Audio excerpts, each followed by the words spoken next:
Olá, esse vídeo, que deve ser breve, tem por objetivo apresentar a disciplina chamada Conceitos Básicos de IoT e de Sistemas Distribuídos. Eu sou Carlos Montes e essa disciplina ocorre no contexto do programa de pós-graduação em Engenharia de Automação e Sistemas da UFSC. Eu vou dividir esse vídeo em três partes. Inicialmente eu pretendo conceituar o que é um sistema distribuído, em seguida o que é IoT e finalmente tentar traçar as principais relações, os principais relacionamentos e diferenças entre esses dois assuntos. Bom, vamos tentar então conceituar o que é um sistema distribuído. É muito fácil se definir o que não é um sistema distribuído. Por exemplo, uma rede de computadores não é um sistema distribuído, porque nós podemos construir sistemas centralizados usando redes de computadores. Então, por essa definição, por essa forma de apresentar o problema, vocês podem perceber que eu estou colocando um sistema distribuído de forma contrária, oposta a um sistema centralizado, onde um sistema centralizado, as entidades, os nós, os elementos, todos recorrem a um elemento central para prestar o serviço, enquanto num sistema distribuído, o serviço como um todo, a operação do sistema distribuído como um todo é feita de forma distribuída. Bom, um sistema distribuído ele tem muitas facetas, o que torna muito difícil capturar o que é esse conceito em uma única definição. De qualquer forma, eu vou tentar apresentar algumas aqui para vocês tirarem suas próprias conclusões. A definição mais famosa, ela tem um contexto jocoso, de brincadeira. É de um pesquisador muito famoso chamado Lamport, Leslie Lamport. Ele disse que um sistema distribuído é aquele que não deixa você trabalhar devido à falha de uma máquina que você nunca ouviu falar. Obviamente, essa definição ela parte do princípio que esse sistema distribuído foi mal projetado, mal implementado, porque um dos objetivos de se construir um sistema distribuído é exatamente melhorar a tolerância a faltas. Eu peguei da literatura vários autores muito conhecidos e peguei a definição deles de sistema distribuído. Então peguei do Tannenbaum, do Colores, do Alan Burns, do Ellens e do Paulo Veríssimo. Então a primeira do Andrew Tannenbaum é que um sistema distribuído é uma coleção de elementos autônomos que aparece para o usuário como um único sistema coerente. Já para o Colores, a definição é levemente diferente. Ela diz que um sistema distribuído é uma coleção de computadores autônomos ligados por uma rede com software projetado para produzir uma facilidade de computação integrada. Vocês veem que aqui já aparece ligado por uma rede, né? Para o Burns e o Ellens, são dois autores britânicos, sistema distribuído é uma coleção de elementos de processamento autônomo cooperando em um propósito comum para alcançar um objetivo comum. Para o Paulo Veríssimo, um autor muito conhecido português, um sistema distribuído é um sistema composto de estações e dispositivos que se comunicam através de uma rede de computadores, hospedando processos que usam um conjunto comum de protocolos distribuídos que ajudam a execução coerente de atividades distribuídas. Eu não sei se vocês perceberam que essas definições elas têm coisas em comum. Elas trazem elementos autônomos interligados por uma rede ou por uma rede de computadores e que têm um objetivo em comum, certo? Então, vamos lá. Nós estamos na presença de um sistema distribuído se estiverem presentes múltiplas estações e dispositivos, as quais têm probabilidade de falha independentes, ou seja, elas falham independentemente uma das outras, interconectadas por uma rede e que compartilham estado. O fato delas serem interconectadas por uma rede torna mais difícil a implementação de um sistema distribuído, porque a comunicação numa rede de computadores não é confiável e apresenta normalmente atrasos variáveis e muitas vezes largura de banda moderada, ou seja, taxa de transmissão baixa, né? Ou moderada. E compartilhar estado. O que é esse estado? O que é esse conceito de estado, né? Vamos lá. As máquinas conhecem umas às outras através de trocas de mensagens com atrasos variáveis. Então fica muito difícil se ter uma visão de um estado global.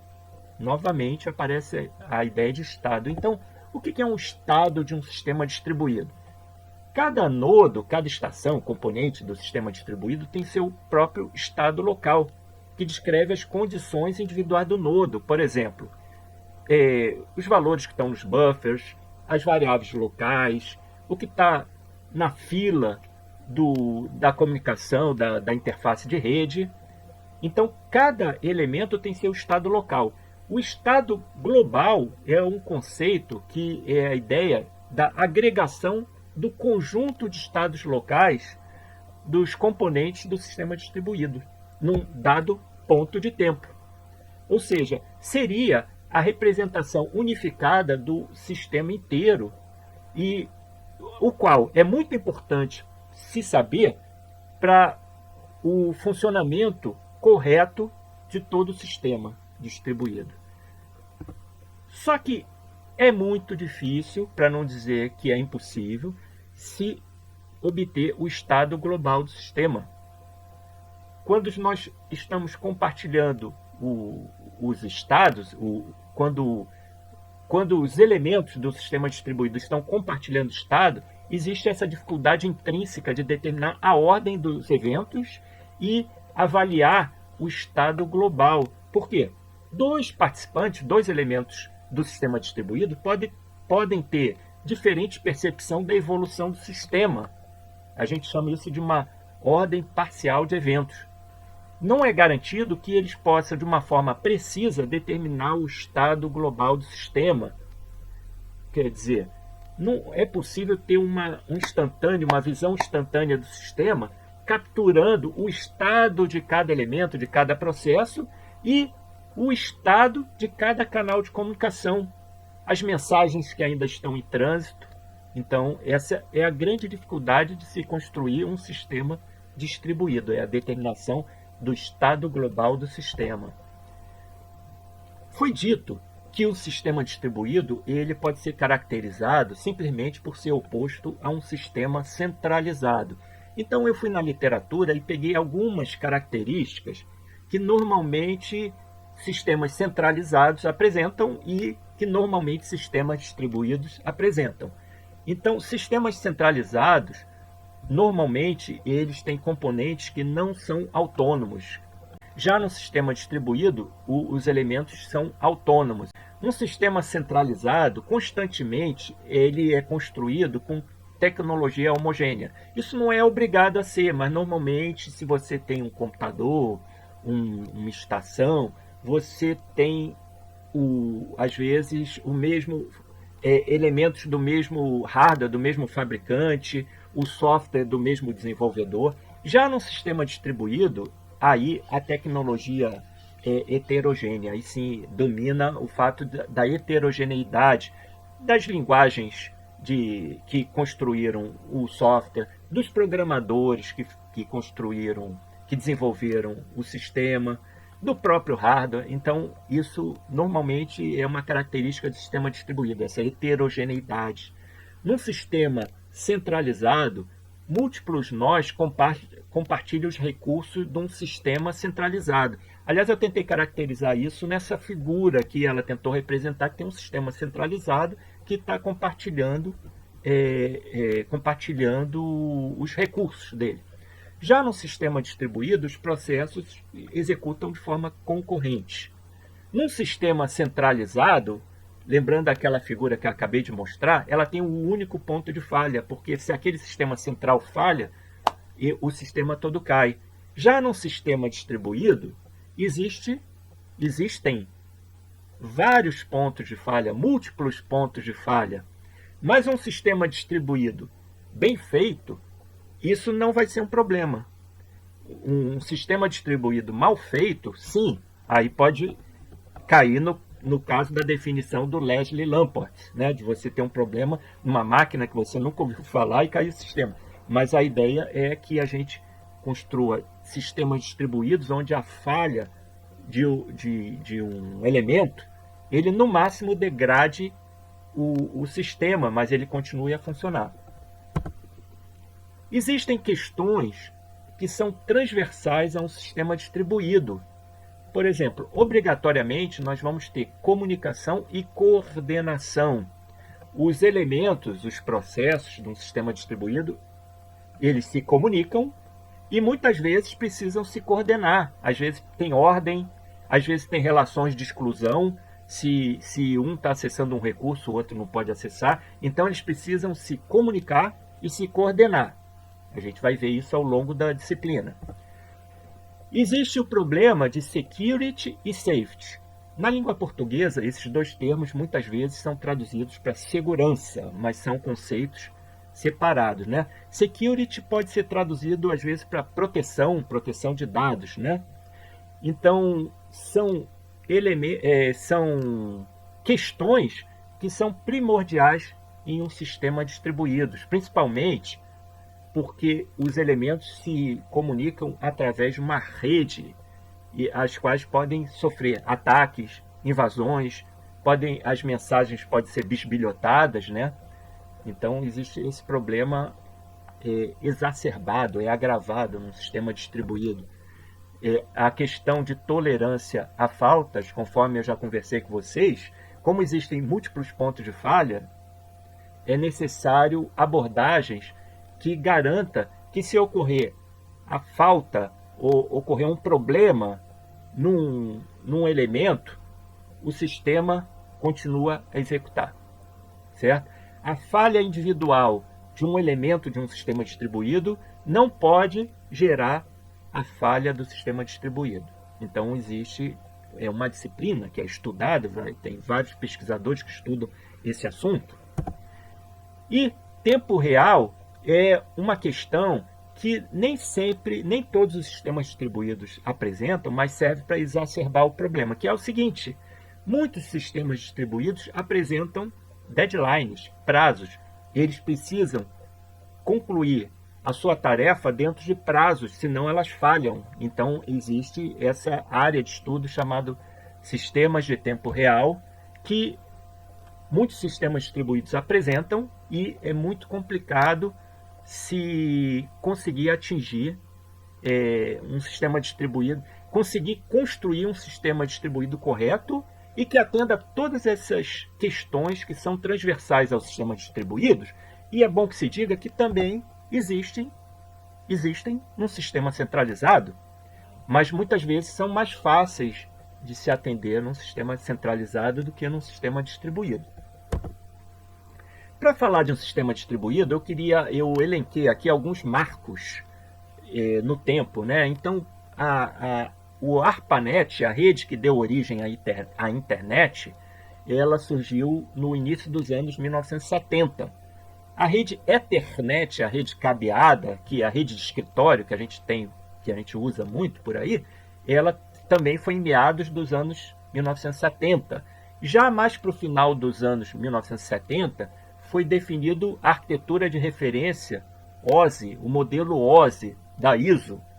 Já a internet, ela se consolidou no início dos anos 1980, que é a internet que nós usamos até hoje, que tem os famosos protocolos TCP e IP. Existe um conceito que eu vou falar na disciplina, que é importante para o sistema distribuído, que é a chamada de procedimento remoto. Foi inventado por esses autores, Birrell e Nelson, em meados dos anos 80. A ideia é o programador poder fazer um programa distribuído no qual ele chame métodos. Então, RPC é chamada de procedimento remoto. Então, ele chame método, ele faça um call de uma rotina e que essa rotina possa estar em outro computador, em uma outra estação, em outro nodo. E que isso seja transparente para o programador, que o programador continue a fazer programas no sentido de programas divididos em rotinas, né? Estruturado em rotinas, e ele faça a chamada de uma rotina que possa estar em outro computador. E é um paradigma, é mais fácil de se programar assim do que se enviar mensagens com send e receive. Nós vamos dar uma olhada nisso depois, isso vai ser abordado na disciplina. Outro marco importante é a web, né? Vocês podem ver que a web ela surgiu mais ou menos 10 anos depois da internet, né? A World Wide Web, né? Nós hoje em dia nós dependemos da web, nós navegamos na web. Um conceito que foi no passado primordial, foi um marco muito importante do sistema distribuído, foi o CORBA. O CORBA é um middleware, é uma camada intermediária para se programar sistemas distribuídos. O CORBA, o Common Object Request Broker Architecture, esse middleware, essa arquitetura, ela não é usada mais hoje em dia, apesar que muitos livros ensinam sistemas distribuídos a partir do estudo do CORBA, mas na prática não é usado mais. Vamos partir agora para tentar definir o que é a internet das coisas. Bom, primeiro tentar explicar que a internet das coisas e sistemas distribuídos compartilham muitos dos recursos. Existe uma interseção grande entre esses dois conceitos. Uma grande parte dos problemas que são resolvidos em IoT lidam com questões relacionadas a sistemas distribuídos.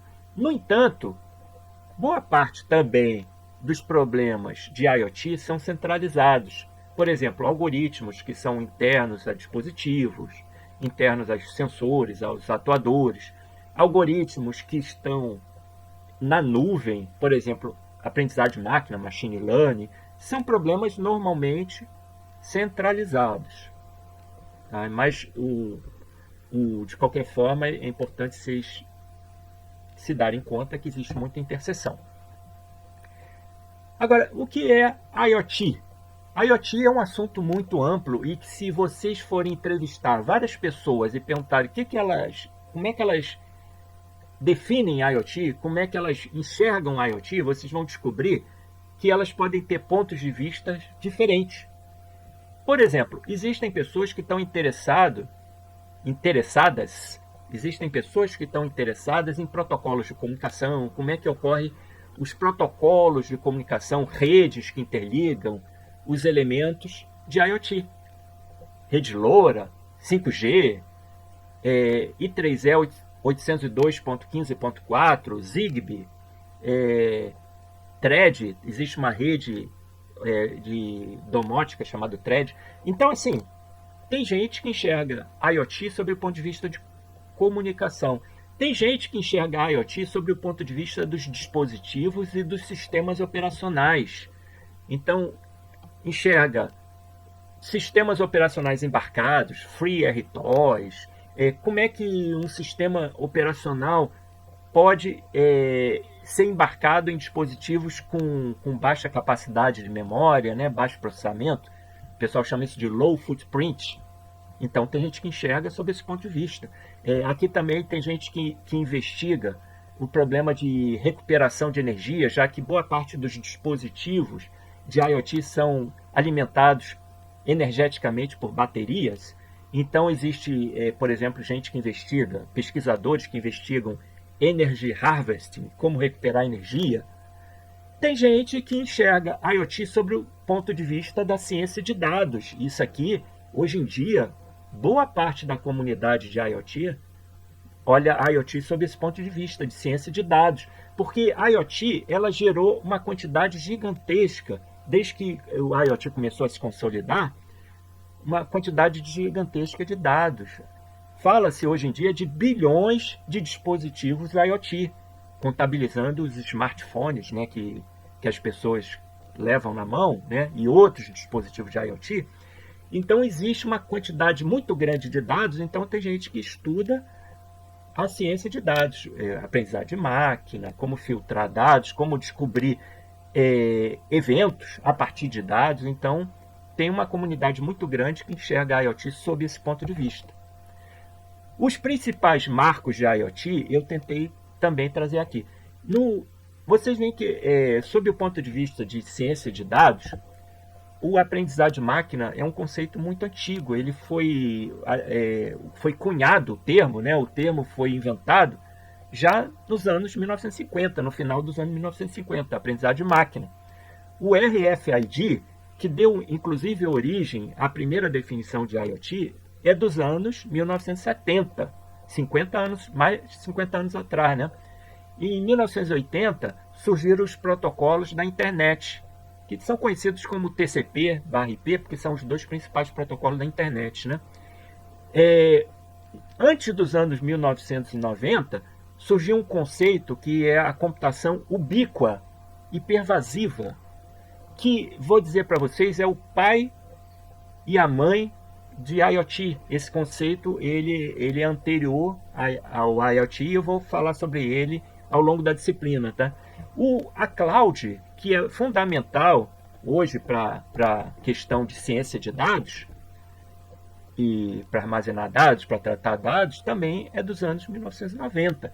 No final dos anos 1990, surgiu uma área muito forte que é a da rede de sensores sem fio. A rede de sensores sem fio ela pode ser vista como se fosse a camada de sensoriamento de uma arquitetura de IoT.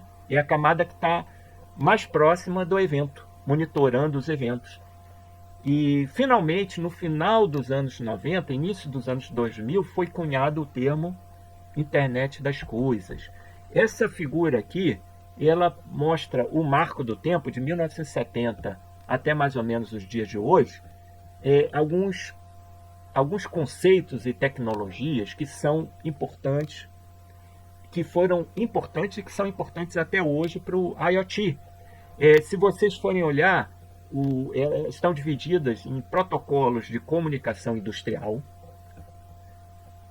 Alguns desses protocolos aqui, eles podem ser usados em sistema IoT, o Wireless HART, dentro de um contexto de IoT industrial, tá? Aqui tem as tendências da tecnologia da informação.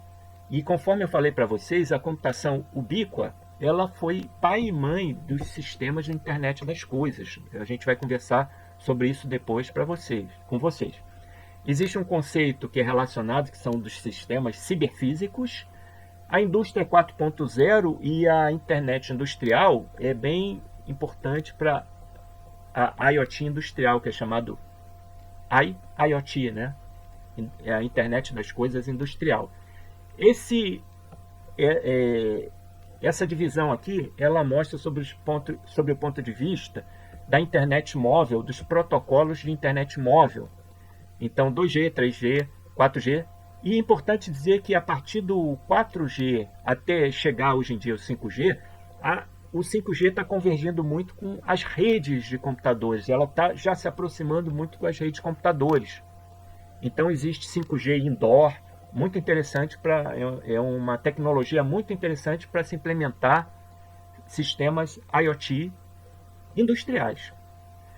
Aqui, esse eixo aqui, ele mostra as redes de computadores, desde o ARPANET, Ethernet, que eu vim falando para vocês, até conceitos bem recentes que também tem bastante interesse, eles são transversais à IoT, mas tem bastante interesse, que, por exemplo, eu vou destacar aqui a Time Sensitive Networks, que é um conjunto de protocolos de redes industriais para tempo real, para sistemas tempo real. Aqui eu tentei juntar, numa única figura, alguns dos marcos de IoT e de sistemas distribuídos. Depois vocês podem dar uma olhada nessa figura, que ela juntou numa única figura a passagem do tempo. Agora, os conceitos de IoT e de sistemas distribuídos, eles surgem em comum em diferentes domínios de aplicação. Por exemplo, em Smart City, em cidades inteligentes, em agricultura de precisão, na indústria 4.0, na área de telemedicina, na área de home care e elder care. Essa área ela é uma área muito importante nos países europeus devido ao envelhecimento da população, né? E a área de automação residencial, também conhecida como domótica, né? Então, até eu queria chamar a atenção para vocês o seguinte: dentro do escopo de IoT, o que esses sistemas têm em comum? O chão de fábrica da manufatura, então, deixa eu apontar aqui, o chão de fábrica da manufatura, a cidade inteligente, a indústria de petróleo e gás, um sistema de automação de subestação elétrica, um sistema de agricultura de precisão com drones e um sistema embarcado em avião. O que eles têm em comum? É que a maior parte dessas aplicações tem requisitos de dependability e timeliness. São dois conceitos que, para traduzir para português, elas existem. São dois conceitos que existem no vocabulário da língua inglesa, mas aqui no contexto de sistemas distribuídos, ele traz um contexto um pouquinho diferente, tá? Então, dependability é muitas vezes traduzida para o português como confiança no funcionamento. Então, dependability de um sistema de computação é a capacidade daquele sistema entregar um serviço que pode ser justificavelmente confiável. Ou seja, é um sistema que você pode colocar confiança que ele vai funcionar. E esse conceito de dependability, ele agrega vários outros conceitos que eu vou falar na sequência para vocês, mas aqui os principais são availability, disponibilidade, reliability, confiabilidade, safety, muitas vezes traduzido para segurança, né? Confidencialidade, integridade e mantenabilidade, que é uma palavra difícil para caramba de falar em português, né? E timeliness também a gente traduz no contexto de sistemas distribuídos para correção temporal. Então, um sistema ele tem essa propriedade se ele é um sistema tempo real. Um sistema de tempo real são aqueles que precisam não só ser corretos logicamente, eles têm que ser programados de forma que alcance algumas propriedades que você possa dizer esse sistema está correto sob o ponto de vista lógico, mas também tem que ser correto sob o ponto de vista temporal, que é o próprio timeliness. Ou seja, eles têm deadlines que precisam ser atendidos. Um sistema que ele funcione logicamente correto, mas que ele entregue o resultado depois do deadline especificado, ele falhou. Bom, dependability é um conceito que abrange vários atributos básicos. Tem dois que são muito próximos, que são availability e reliability. Availability é a disponibilidade, né? A disponibilidade é a capacidade de um sistema estar operacional e pronto para executar suas funções quando necessário. E uma métrica muito usada para se medir a disponibilidade, availability, é o tempo médio para falhar. Por exemplo, é o tempo médio entre o início do funcionamento do sistema até a ocorrência de uma falha.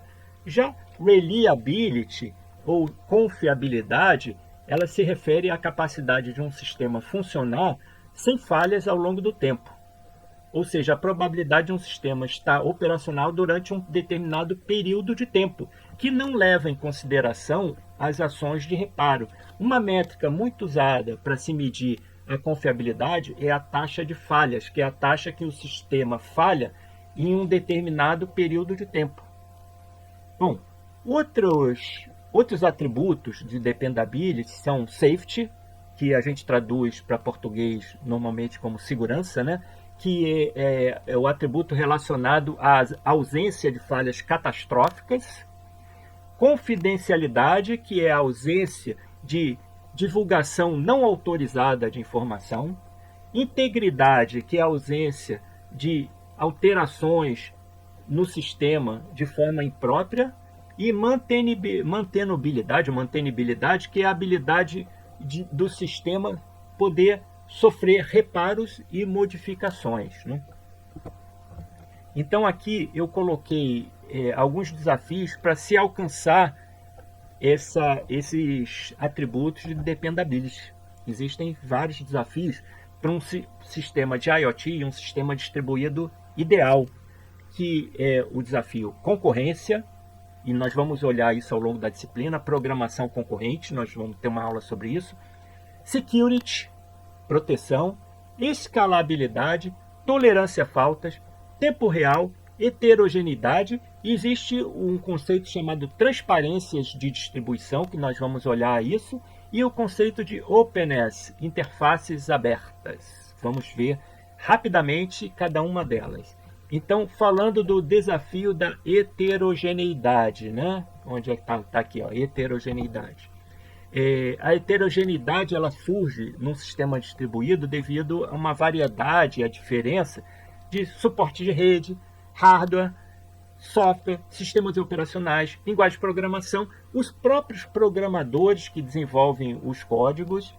Então, o objetivo é se construir um sistema distribuído no qual essas heterogeneidades sejam mascaradas. Elas não deveriam incomodar o sistema, elas deveriam ser mascaradas.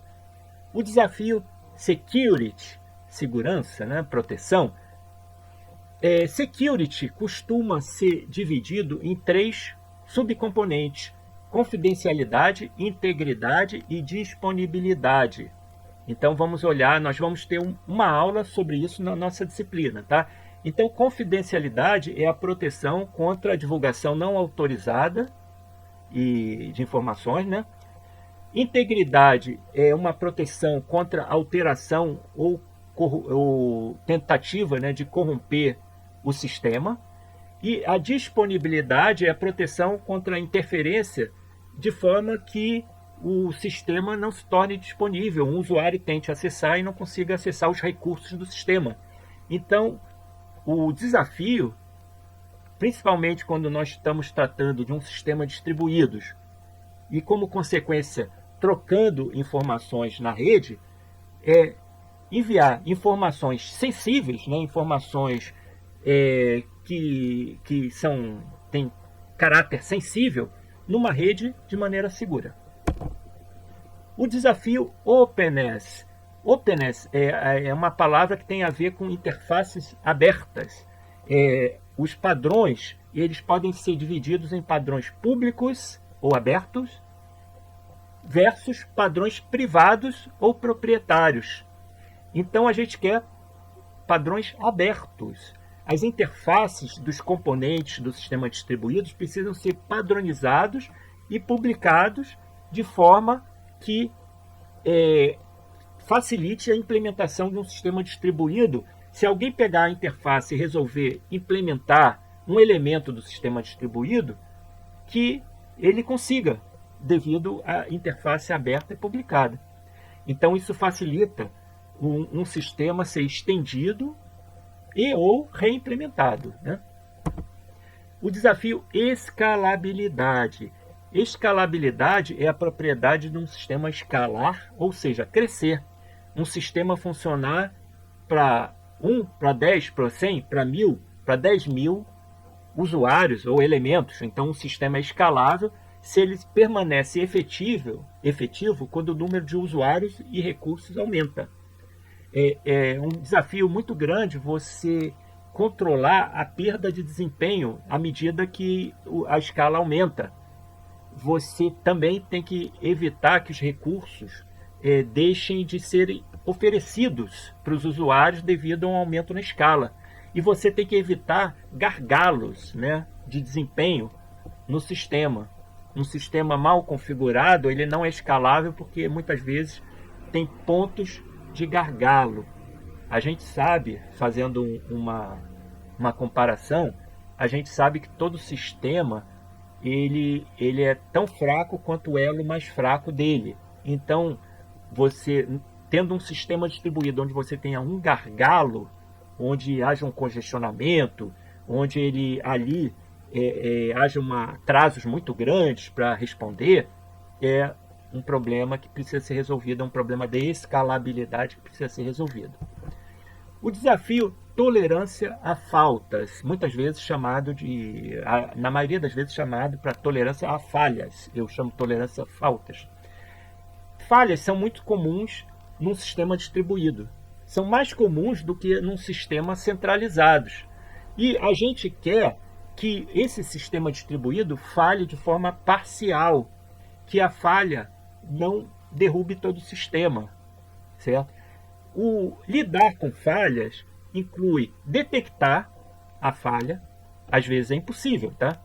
Mascarar ou esconder a falha, ter tolerância, recuperar e muitas vezes para vocês implementar isso precisa ter redundância. A redundância é chave para o conceito de tolerância à falta.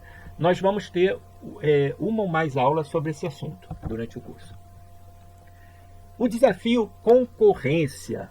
Concorrência significa ter abordagens de controle de concorrência, ou seja, lidar com requisições simultâneas para um recurso. Já que a gente tem distribuição, um recurso pode ser requerido ao mesmo tempo, simultaneamente, de diferentes fontes.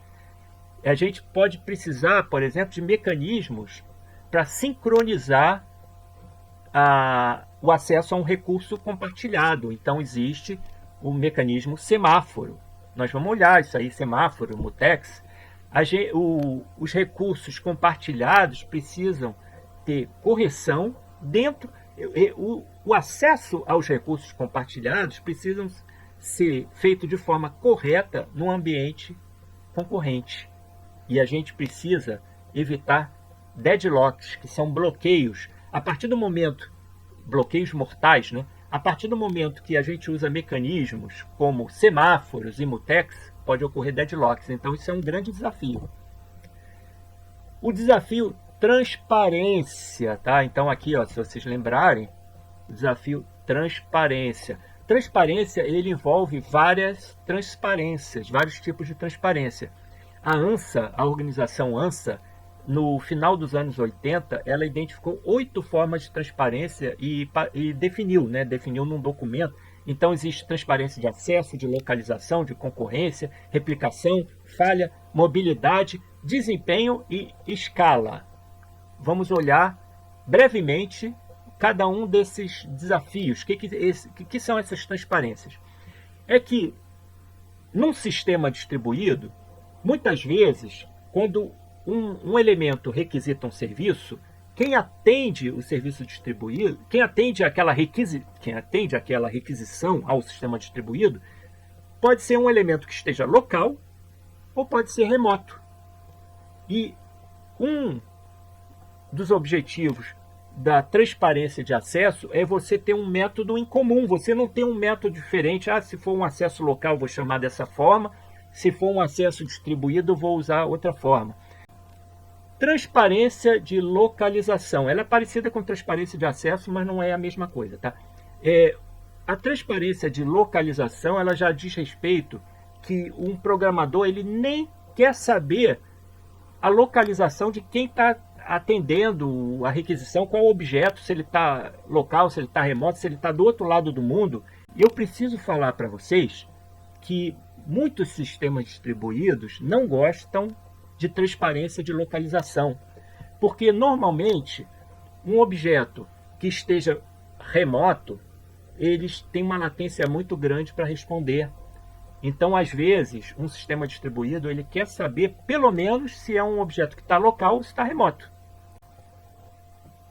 Já a transparência de concorrência, ela diz respeito ao fato que vários usuários ou componentes do sistema distribuído podem querer acessar um dado ou um recurso compartilhado. Isso tem que ser feito de forma transparente. A interferência que vai ocorrer no acesso a esse dado compartilhado, a esse recurso compartilhado, tem que ocorrer de forma transparente. A transparência de replicação, ela já é no sentido que um objeto do sistema distribuído, ele pode ter várias instâncias e para melhorar, por exemplo, a confiabilidade e o desempenho do sistema, e essa replicação das instâncias, essas cópias, elas têm que ocorrer sem o conhecimento do usuário, né? Ele tem que ocorrer de forma transparente. A transparência de falha, ela diz respeito à tolerância à falta. Os usuários, eles têm que poder completar suas tarefas apesar de falhas que possam acontecer no hardware, nos componentes de hardware e de software do sistema. A transparência de mobilidade, ela já diz respeito ao fato que os objetos ou recursos do sistema distribuído podem se movimentar, mas isso tem que ocorrer de forma transparente para os usuários.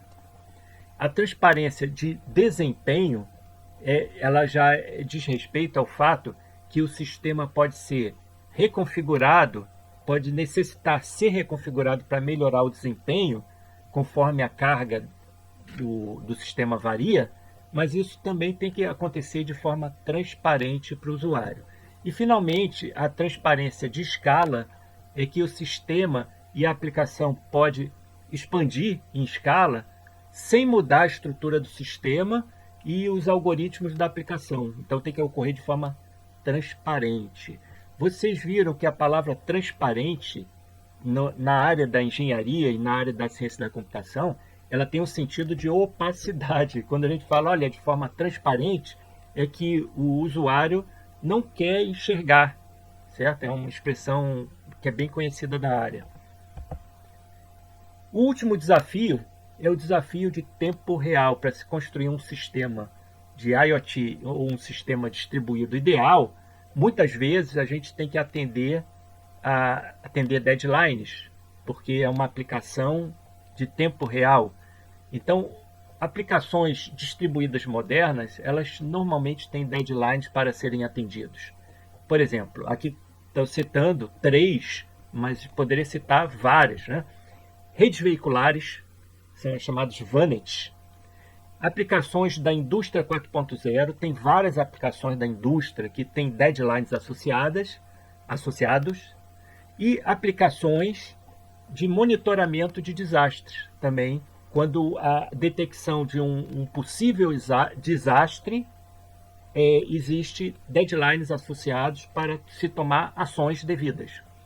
Agora, é muito difícil se conseguir atender, se conseguir garantir uma aplicação de tempo real na internet. Isso para não dizer que é impossível, tá? Porque a internet é chamada uma rede assíncrona. Você não consegue garantir tempos máximos.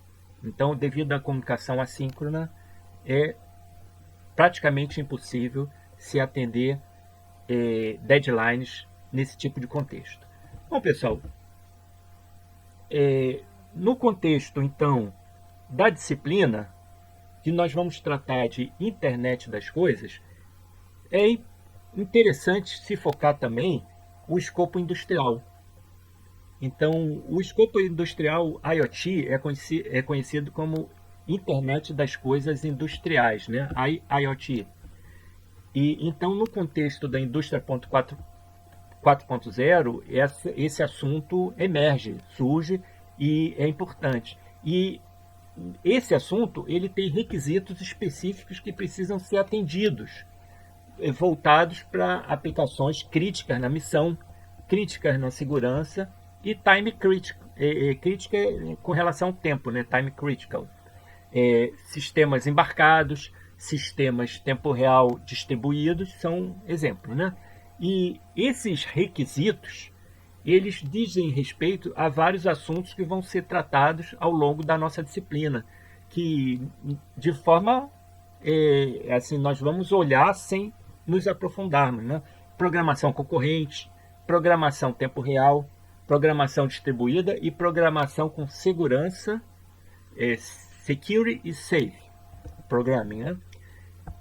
Dessa forma, o programa da disciplina que eu vou dar ao longo desse curso, ele envolve definição de sistemas distribuídos, taxonomia de dependability, conceitos de comunicação em grupo, relógio, sincronismo, ordem, coordenação, concorrência, atomicidade, programação multithread, uso de mutex, modelos de sistemas distribuídos, assíncronos, síncronos, RPC, RMI, conceitos básicos de tolerância a faltas, classes de falhas, conceitos básicos de sistema de tempo real e testes de escalonabilidade de tarefas, o que é um escalonamento Rate Monotonic, Earliest Deadline First, RMEDF, conceitos básicos de segurança computacional e principais ameaças, isso no contexto de sistema distribuído, no contexto de IoT, definições, taxonomias, visão geral dos principais protocolos de comunicação, I3E 802.15.4, LoRaWAN, visão geral de rede de sensores sem fio, modelos Publish, Subscribe e MQTT, né? E ferramenta Node-RED, que vai ser muito importante para o trabalho que vocês vão fazer para essa disciplina. Como tem uma abrangência muito grande de assuntos, obviamente eles não vão ser vistos num nível de profundidade muito alto, tá? Os assuntos vão ser abordados de uma forma mais horizontal do que vertical. O que está fora do escopo desse curso é exatamente que são assuntos que são muito importantes, mas nós não vamos descer no nível de profundidade. Por exemplo, nós vamos falar de segurança, mas nós não vamos falar de chaves de criptografia, gerenciamento de chaves para criptografia, algoritmos de ciência de ciência de dados, machine learning, data clustering, algoritmos para resolver problemas de sistemas distribuídos, problema do jantar de filósofos, soluções de eleição de líder, algoritmos para sincronização de relógios e consensos. São problemas que são importantes, mas eles merecem um outro curso para lidar com esses assuntos no nível de profundidade.